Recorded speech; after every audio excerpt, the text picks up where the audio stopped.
kita sumber bencana itu.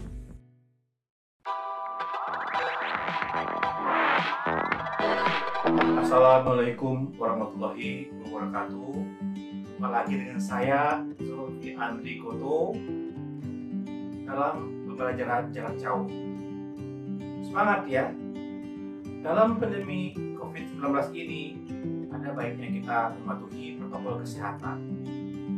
Bawa masker, cuci tangan, jaga jarak, hindari keramaian. Oke. Semangat!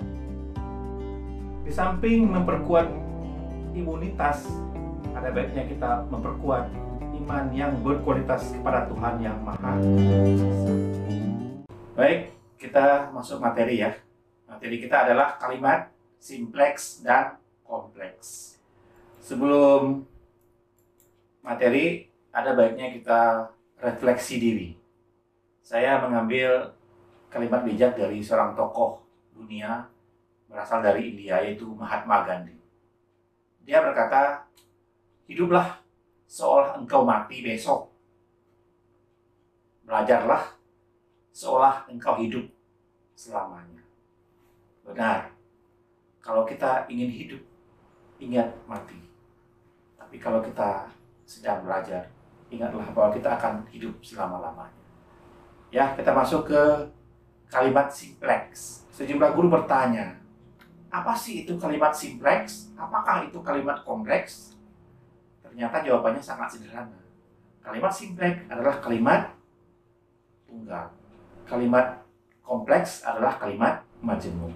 Kalimat simpleks adalah kalimat yang dalam sebuah teks dibentuk hanya oleh satu klausa, yaitu bagian kalimat yang memiliki subjek dan predikat predikatif. Kalimat yang hanya memiliki satu klausa disebut sebagai kalimat simpleks, atau biasa disebut juga sebagai kalimat tunggal. Contoh, ada beragam jenis topeng di museum ini. Perhatikan. Ada sebagai predikat. Kemudian, beragam jenis topeng sebagai subjek. Di museum ini, keterangan tempat. Jadi, ada subjek, ada predikat. Satu klausa, dia menjadi satu kalimat tunggal. Kalimat berikutnya, kelelawar merupakan hewan unik. Kelelawar sebagai subjek, merupakan sebagai predikat, hewan unik sebagai pelengkap. Sudah ada di situ subjek dan predikat. Ini contoh kalimat simpleks. Contoh yang ketiga adalah wayang tersebut berbentuk pipih, seperti wayang kulit. Mari kita lihat, wayang sebagai subjek, berbentuk sebagai predikat, pipih sebagai objek, seperti wayang kulit sebagai keterangan. Nah, di sini juga hanya ada subjek dan predikat. Jadi 3 kalimat ini merupakan contoh dari kalimat simpleks.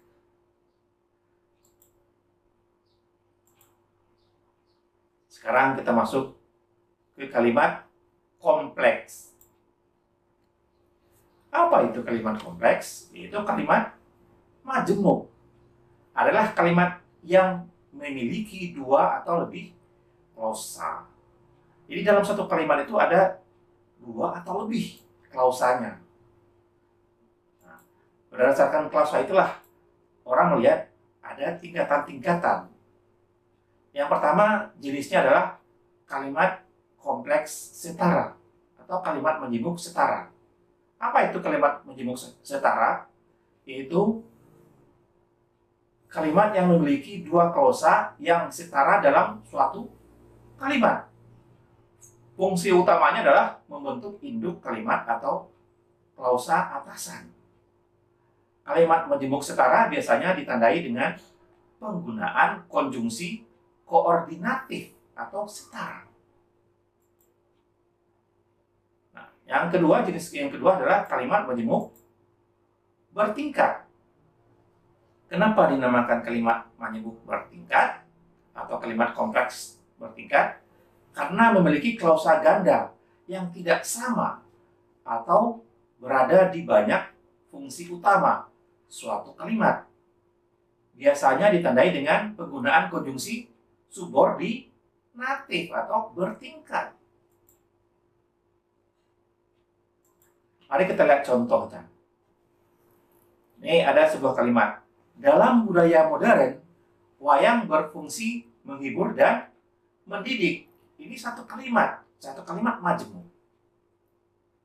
Mari kita analisis. Dalam budaya modern sebagai keterangan, wayang sebagai subjek, berfungsi sebagai predikat, menghibur sebagai pelengkap, dan sebagai konjungsi koordinatif. Dan yang terakhir, mendidik sebagai pelengkap. Nah, ini masih setara. Contoh yang kedua, kelelawar aktif pada malam hari, tetapi tidur pada siang hari. Mari kita lihat fungsinya. Kelelawar sebagai subjek, aktif sebagai predikat, pada malam hari sebagai keterangan, tetapi sebagai konjungsi koordinatif. Tidur sebagai predikat, pada siang hari sebagai keterangan. Nah, ini adalah dua contoh kalimat majemuk setara. Mengerti kan? Baik, kita akan masuk contoh kalimat majemuk bertingkat.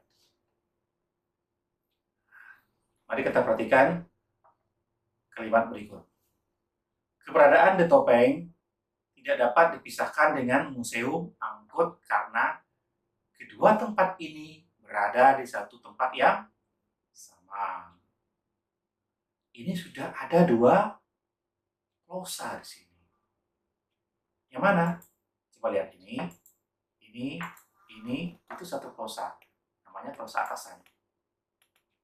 Terus karena kedua tempat ini berada di suatu tempat yang sama, itu klausa bawah. Nah, di klausa atasan dia akan mempunyai fungsi subjek. Yang mana? Itu keberadaan The Topeng. Terus sebagai predikatnya adalah tidak dapat dipisahkan. Kemudian keterangannya dengan Museum Angkut. Itu keterangan. Nah, itu yang atasan. Yang bawah, karena kedua tempat ini berada di suatu tempat yang sama, ini adalah keterangan. Mari kita lihat. Ternyata di keterangan itu ada konjungsi. Konjungsi subordinatif. Kemudian kedua tempat ini merupakan subjek dari klausa bawahan. Terus berada sebagai predikat lagi di suatu tempat yang sama sebagai keterangan. Jadi ada tingkatan. SPK K-nya dipecah lagi. Itulah yang menjadikan kalimat ini menjadi kalimat kompleks. Baik, yang terakhir kita ada tugas ya. Tadi sudah ada contoh, sekarang tolong kalian analisis kalimat berikut dan tentukan termasuk kalimat apa. Apakah kalimat majemuk setara atau kalimat majemuk setingkat? Untuk mengetahuinya, tentu kalian harus analisis terlebih dahulu. Apa kalimat itu? Ini. 1. Silakan dibaca. 2, 3. Cukup ya? Cukup 3 saja. Selamat belajar. Oke? Semangat! Demikianlah pembelajaran kita hari ini. Semoga apa-apa yang kita pelajari jadi ilmu dan keberkahan di masa depan. Amin amin ya rabbal alamin. Assalamualaikum warahmatullahi wabarakatuh. Semangat!